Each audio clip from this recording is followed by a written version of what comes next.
Samantala, 160 LTO accredited medical clinic na sangkot sa pag-i-issue ng medical certificate kahit walang appearance, iniimbestigahan. Brigada Jico Custodio, ibrigada mo. Brigada Live Report.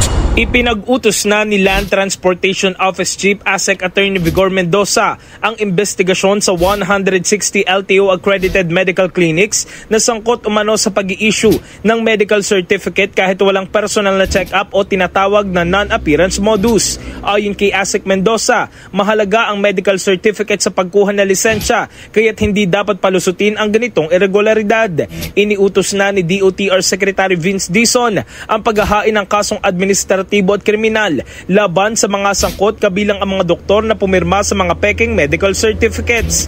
Inatasan na rin ng LTO ang mga regional directors na kunin ang mga certificate na inisyu ng mga klinikang ito at padalhan ng paliwanag ang mga lisensyadong motorista na tumanggap nito. Babala ni Mendoza, posible ang lifetime ban at pagbawi ng akreditasyon sa mga mapapatunayang lumabag.